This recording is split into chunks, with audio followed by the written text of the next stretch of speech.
Back to my channel Koyel blogs. আশা করছি তোমরা সকলে ভালো আছো আর আমিও অনেক অনেক ভালো আছি। এখন যাচ্ছি আমরা বাজার করতে। কিসের বাজার? পিকনিক। আমরা সবাই মিলে করবো পিকনিক, মানে আমরা বান্ধবীরা মিলে। তার কারণেই যাবো বাজার করতে। পিকনিকের জন্য যা যা আর কি কিনবো সেগুলোই তোমাদের সঙ্গে শেয়ার করব। তো আমরা কিন্তু বাজারে চলে এসেছি। প্রথমে এসেছি মাংস নিতে, কারণ আমরা নেব চিকেন। তার কারণে এখানে সব ধরনের মাংসই ছিল, তার মধ্যে থেকে নেব আমরা চিকেন। তো রাত জিজ্ঞাসা করছিল যে কতটুকু মাংস নেব, কতজন আছি। আর আমরা কিন্তু এবার ফ্রেন্ডরা মিলেই পিকনিক করছি, আর হচ্ছে বেশি কেউ না, সব মেয়েরাই। আর এটা আমাদের প্রথম পিকনিক, তাই আমরা ভীষণ এক্সাইটেড ছিলাম। তো এদিকে রাজ মাংস নিচ্ছিল দাঁড়িয়ে দাঁড়িয়ে, আর আমাদের কিন্তু মাংস নেওয়া হয়ে গেছে। আর এখন আমরা যাব সবজির বাজারে, কারণ কিছু সবজিও কেনাকাটি করব। কিছুই কেনাকাটি করা হয়নি, সব আজকেই করব। তো এদিকে কিন্তু রাজ গিয়ে চাল, তারপরে যা যা লাগবে মশলা সব কিছুই নিয়ে এসেছে। আর এদিকে আমরা সবাই মিলে করছিলাম হচ্ছে, মানে আমি আর মনালি করছিলাম সবজির বাজার। আর ওই যা যা মশলা লাগবে সেগুলো ও নিয়ে এসছে।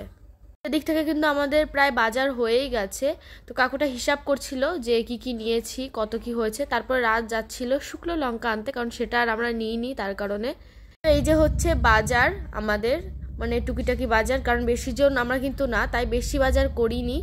আর এই সব বাজার কিন্তু মনালি একাই করেছে। আমি তো কোনোদিন বাজার ঠিকভাবে করতেই পারি না, তো এই সব বাজারই মনালি একাই করেছে। আমি তো শুধু ভাবছিলাম যে আমি বাজার করতে পারি না, আর এই কত সুন্দর বাজার করে। তো দেখতে পাচ্ছ টুকিটাকি বাজার আমাদের। আমাকে এত বাজার না কেউ করবে না, ভালো লাগেনি কি। তো তারপর আমরা চলে এসেছি এই দোকানটায় টিস্যু নিতে, আর প্লেট আর গ্লাস নিতে। আর কাগজের প্লেটই নেব, কারণ ভাবছিলাম যে এমনি প্লেট নিলে আবার নোংরা হবে, নোংরা হওয়ার পরে কে মাজবে, কারণ মার কষ্ট হয়ে যাবে। আর এই প্লেটে খেলে খাবে আর ফেলে দেবে, এটাই ভালো হবে। আর এখান থেকে আলুও নিয়ে নিয়েছে মনালি। আর এখন আমরা যাব বাড়িতে, তো চলো বাড়িতে গিয়ে দেখা হচ্ছে। আর তারপরেও কিন্তু আমাদের এখনও কোনো কিছুই জোগাড় হয়নি। তো ভাবছি দুজনে মিলে কী করবো, আর কেউ তেমনভাবে আসেও নি, মনালি সবার আগে এসছে।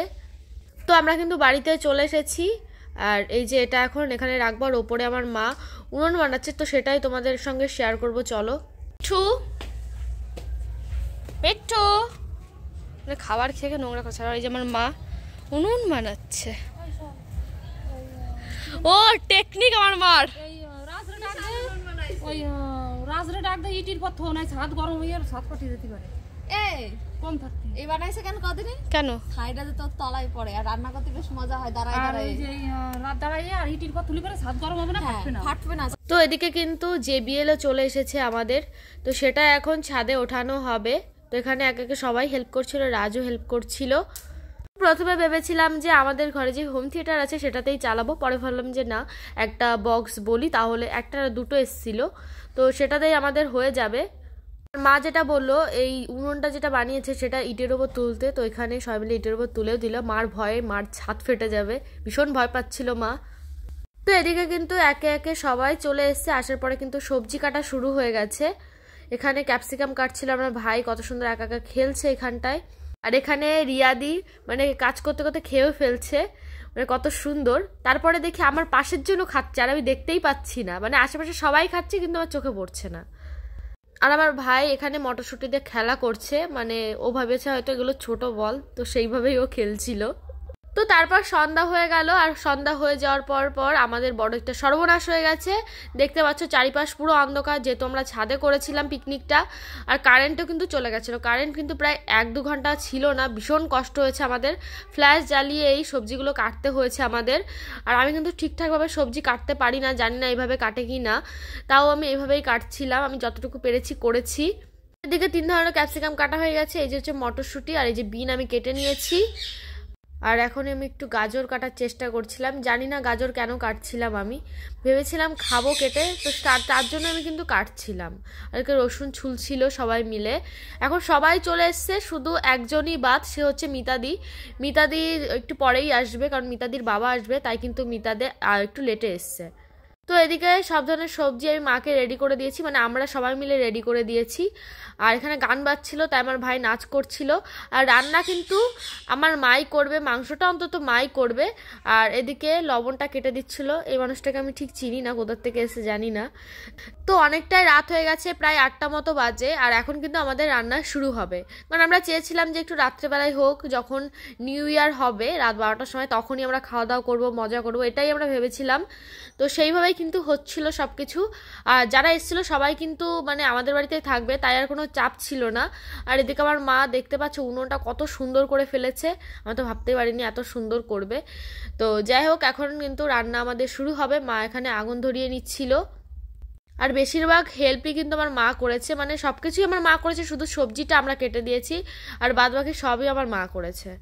আর এদিকে আমার বান্ধবীরা সবাই বসে বসে নাচ করছিল। এই যে আমার ভাইকে তো সবাই পেয়ে একদম চটকে চটকে শুরু করে দিয়েছে, আর ভাইও বেশ মজাই নিচ্ছিল। আর এই যে আমার বান্ধবী আমার ভাইয়ের সঙ্গে ভিডিও করছিল। তো এদিকে কড়াইটা মনে হচ্ছে যে ছোট হয়ে গেছে, আসলে কিন্তু না, কড়াইটা ভীষণ বড় হয়ে গেছে, এতই বড় হয়ে গেছে যে মাংস ধরছিল না। আমার মাকে আমি বলেছিলাম যে বড় একটা কড়াই নিতে, কিন্তু আমার মা যেহেতু একবার মাংস উঠিয়ে দিয়েছিল কড়াইতে, তার কারণে কিন্তু এটাতেই রান্না করেছে লাস্টে। তারপর আমার বোন কোথার থেকে যেন একটা বাজি নিয়ে এসছে, তারপরে বলছিল যে বাজিটা এখন ফাটাবে, মানে ছিল হচ্ছে কালী পুজোর সময়, তো সেটাই এখনও ফাটাবে। কোথা থেকে 2টো বাজি নিয়ে এসছে, তো সেটার জন্যই মাকে ডিস্টার্ব করছিল, আগুন নেবে পাটকাঠি থেকে, তার জন্য। আর আমার মাথায় ছিল না যে রাত 12টার পরে সবাই বাজি ফাটায়, তাহলে আমিও কটা বাজি নিয়ে আসতে পারতাম। আর এখানে সবাই মিলে দেখছিল। মানিক তো ভীষণ খুশি, আর বাজি দেখলে মানিক এমনি খুশি হয়ে যায়। প্রথমে আমাদের রান্না হবে কিন্তু মাংস, তারপরে হবে ফ্রাইড রাইস। আর এখানে মা মাংস দিয়ে দিচ্ছিল, আর আমার বান্ধবী হেল্প করছিল মাকে। আমার মা কিন্তু মাংসটা বেশ ভালোই রান্না করে, তার জন্য মাকে বলেছিলাম যে মা তুমি রান্না করো, আমরা রান্না করে ধরো আর খাওয়াই গেল না। তো এদিকে কিন্তু মিতাদিও চলে এসেছে, আর মিতাদির একটু কাজ ছিল তাই একটু লেটে আসলো। আর মিতাদি আসার পরে কিন্তু আমাদের মজাটা বেশি হয়েছে সব থেকে। এদিকে কিন্তু আমাদের মাংস প্রায় রান্না হয়ে গেছে, দেখতেই পাচ্ছ, মানে কড়াইটা এতটা ছোট হয়ে গেছে, কি আর করা যাবে। আর আমার বোন এখানে কি করছিল, আর ওকে সবাই বসে রয়েছে। আর এদিকে আমরা সবাই মিলে আড্ডা মারছিলাম, আর আমার ভাই মানে খেলে বেড়াচ্ছিল। আর এদিকে কিন্তু প্রায় রান্না হয়ে গেছে, এখন শুধু ফ্রাইড রাইস রান্না হলে হয়ে যাবে। আর এদিকে চাল ভিজিয়ে রেখেছে, মাংসটা কিন্তু হয়ে গেছে, দেখতেই পারছো। তারপরে ভাবলাম যে আমরা একটু নাচ করে নিই, তারপরে এখানে কিন্তু আমরা নাচ করছিলাম সবাই মিলে। তো গাইস, তোমরা কমেন্ট করে করে বলো তো যে আমরা কোন গানে ডান্স করছিলাম। আশা করি তোমরা বুঝেই গেছো, কারণ আমি ইন্ট্রো টেকেই দিয়ে দিয়েছি। তো প্রথমে মজা হচ্ছিল না, পরে যে এতটা মজা হবে আমি ভাবিনি, কারণ প্রথমে সবারই একটু মুড অফ ছিল, কারণ সবাই মানে অনেক লেটে এসছে। আর মনালি তো সকালবেলা এসে না খেয়ে, আর সকাল থেকে আমিও টাইম পাইনি খাওয়ার, মনালিও টাইম পাইনি খাওয়ার, তার কারণে কিন্তু সবারই একটু মাথা গরম হয়ে গেছিলো, কারণ পেটে খিদে থাকলে সবারই একটু মুডটা অফ থাকেই। তারপরে লাস্টে কিন্তু ভীষণ মজা করেছি আমরা। তো এদিকে মিতা দিয়ে শোভন দাদাও নাচ করছিল। শোভন দাদা যে আমাদের বাড়িতে এসে নাচ করবে এটা আমি কখনোই ভাবিনি, কারণ শোভন দাদা ভীষণ লজ্জা পায়। তো আমি পুরোটাই অবাক হয়ে গেলাম যে কীভাবে দাদা নাচ করলো, কারণ হাসি খুশিও ছিল। আর এদিকে দিদি আর দাদা নাচ করছে, দিদি তো পুরো একদম পাগল হয়ে গেছে, দেখতে পাচ্ছ। তো এদিকে কিন্তু রাজও চলে এসেছে, শোভন দাদার সঙ্গে কিন্তু রাজ চলে এসেছে। আর রাজ আসার পরে কিন্তু এখানে রান্না করছিল রাজ, মানে মাকে হেল্প করছিল, কারণ মা অনেক কিছুই করেছে। তো এখানে হচ্ছে ফ্রাইড রাইসের জন্য যা যা আর কি ভাজতে হয় সেগুলোই ভেজে নিচ্ছিল।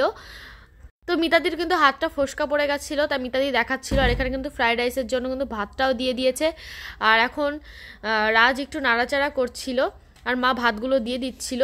আর কড়াইটা যেহেতু ছোটো ছিল তার কারণে কিন্তু ভাত ধরছিল না, তাই 2 থেকে 3 বার করে করে দিয়ে কিন্তু করতে হয়েছে। আর এদিকে শোভন দাদা আর মিতাদি আর হচ্ছে মনালি পাগলের মতো নাচ করছে টুম্পা সোনা গানে। শোভন দাদাও নাচ করছে, শোভন দাদা হরিবল হরিবল করছে। আর এখানে মনালিকে একটু দেখো, মানে ও নাচতে নাচতে মানে ফোনের মধ্যে চলে আসছিল। আর এখানে মিতাদি পুরো পাগল হয়ে গেছে। শুধু আমি নাচ করছিলাম না, আমি ক্যামেরা ধরেছিলাম, আর আমি যেই নাচগুলো করেছি সেগুলো দেখালাম না তোমাদেরকে, তাহলে তোমরা হাসবে, তাই আমার নাচের ভিডিওগুলো তোমাদের সঙ্গে শেয়ার করলাম না। তো নাচানাচি শেষ, এবার আমরা কিন্তু চলে এসেছি খেতে। আর হ্যাঁ, রাজ কিন্তু আমাকে নিউ ইয়ারে অনেক ভালো ভালো গিফট দিয়েছে, সেটা কিন্তু তোমাদের সঙ্গে অবশ্যই শেয়ার করব। আর রাজ কিন্তু এদিকে আমাকে খাবার বেড়ে দিচ্ছিল, ফ্রাইড রাইস আর মাংস ভীষণ ভালো টেস্ট হয়েছিল, আমার কিন্তু বেশ ভালোই লেগেছে। তো আমি বলছিলাম একটু কম করে দিতে, তবুও কিন্তু এত দিয়েছে, লাস্টে আমি এত খেতে পারিনি। তো এদিকে শোভন দাদা বসেছে, তারপরে মিতা দিদি বসেছে, আর এই যে এখন খাওয়া দাওয়া হবে। আর কিন্তু সমন্ধা আর মিতাদি এখানে কী কথাবার্তা বলছিল জানি না সঠিক। আর এখানে দিদিরা বসে পড়েছে, যারা যারা খাচ্ছে সবাই। আর আমি বসেছি হচ্ছে আমার ভাইকে নিয়ে, কারণ আমার ভাই আমাকে ছাড়া বসবে না, মেজদি করে পাগল হয়ে যায়। তাই আমার কোলেই বসেছে, ওকে খাইয়ে দিতে দিতে দেখি যে হুট করে আমার কোলে ঘুমিয়ে পড়েছে। তো ও খেতে খেতে ঘুমিয়ে পড়েছিল আমার কোলে। তো গাইস সবাই নিচে চলে এসছে। আর ভিডিওটা শেষ করার আগে নিউ ইয়ারে রাজ আমাকে একটা গিফট দেবে, সেটাই তোমাদের সঙ্গে শেয়ার করবো। আমি তো জানতামই না আমার জন্য গিফট নিয়ে এসছে, তো সেটা আগে তোমাদের সঙ্গে শেয়ার করি যে আমার জন্য কি গিফট এনেছে। আমি তো ভীষণ এক্সাইটেড। আমিও দেখতে চাই। অবশ্যই তোমরা কি দেখতে চাও সবাই? হ্যাঁ, সবাই এখানে লাইন দাঁড়িয়ে আছে। সবার মানে কোনো গিফট দিল না, আমি খুব কষ্ট পাইছি। চুপ করো তুমি। এত ভালোবাসা নিউ ইয়ারের গিফট আমার। Thank you. এত ভালো কেন? তার মানে ভীষণ ভালো কিছু আছে, দেখা যায়। খোলো খোলো। কি কটা এনেছে? ও মাই গড, এত কি রাজ? ফার্স্ট টাইম আমার কাছে আমি এত গিফট পেলাম, আমি তো বিশাল এক্সাইটেড। তো এই গিফটগুলো ভীষণ সুন্দর করে প্যাক করা ছিল, তাই আর আমার খুলতে ইচ্ছে হচ্ছিল না। সেটাই বলছিলাম যে আমার খুলতে ইচ্ছে হচ্ছে না, এইভাবেই থাক। আর এত সুন্দর প্যাক করা ছিল, আমার দেখারও কোনো ইচ্ছা ছিল না ভেতরে কি আছে, মানে মনেই হচ্ছিল না শুধু শুধু খুলবো কেন।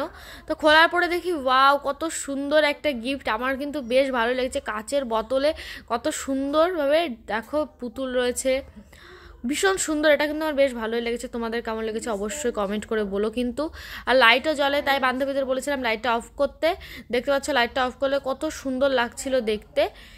আর এবার কিন্তু নেক্সট গিফট, আমি কিন্তু ভাবিনি রাজের মাথায় এত বুদ্ধি কীভাবে আসলো, মানে এত সুন্দর সুন্দর গিফট ও কবে থেকে চয়েস করতে শুরু করলো।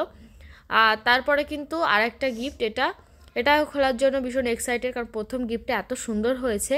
তো পরের গিফটটাও দেখলাম যে একই রকম বক্স, তার কারণে ভাবছিলাম যে একই রকম কিছু একটা হবে, তো তাই বলছিলাম। তো খুলতে একটু টাইম লাগছিল, আর দেখলাম যে হ্যাঁ প্রায় একই রকম, কিন্তু এটা তার থেকেও বেশি সুন্দর। মানে খুলেই দেখি যে এত ভালো একটা গিফট। তো চলো তোমাদেরকে খুলে আমি দেখাচ্ছি। দেখতে পাচ্ছ কত সুন্দর। এটাও কিন্তু লাইট জ্বলে, তাই বলছিলাম লাইটটা অফ করতে, তাহলে বুঝতে পারবে।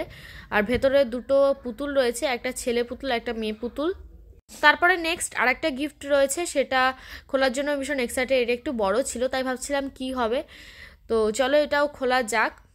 তো এটা খোলার পরে দেখি এটা কিন্তু আমার আগেও একটা আছে, দুষ্টু আমাকে গিফট করেছিল বার্থডেতে। তারপরে দেখি রাজও এটা গিফট করলো, কিন্তু ভাবছিলাম যে এর ভেতরে ছবিটা কি আছে, কি ছবি দিয়েছে। যখনই অন করি আমি পুরো অবাক হয়ে গেছি যে এত সুন্দর একটা ফটো। দেখতে পাচ্ছ ভেতরে রাজ, আমি আর আমার ভাই রয়েছে, যেটা হচ্ছে রুম্পিদির বউ ভাতে তোলা ফটোটা। ভীষণই সুন্দর, আমার কিন্তু বেশ ভালো লেগেছে। তোমাদের কোন গিফটটা সব থেকে ভালো লেগেছে কমেন্ট করে বলো। আমার কিন্তু এই গিফটটা সব থেকে বেস্ট লেগেছে, মানে আমি দেখেই যাচ্ছিলাম কত সুন্দর। আর মাকে ডেকেও দেখাচ্ছিলাম যে মা দেখো কত সুন্দর এই গিফটটা। সবাই পুরো বলছিল যে এই গিফটটা সব থেকে সুন্দর হয়েছে। আর এটা কিন্তু আমার দুটো হয়ে গেল, বললাম কিন্তু দুষ্টু আগে একটা দিয়েছিল, আর এই যে রাজও দিল। এগুলো সব সুন্দর করে আমি এখন গুছিয়ে রেখে দেবো। চলো তোমাদেরকে ভালো করে দেখিয়ে দিই তিনটে গিফটই। এই যে হচ্ছে আমার তিনটে গিফট, ভীষণ সুন্দর। তো গাইস ভিডিওটা এখানে শেষ করছি। অনেক মজা করেছি, অনেক এনজয় করেছি। ঘরে এসে সবাই ক্লান্ত হয়ে গেছে, অনেক নাচানাচি করেছে। তো চলো সবাইকে হ্যাপি নিউ ইয়ার। আজকের মতো সবাইকে টাটা।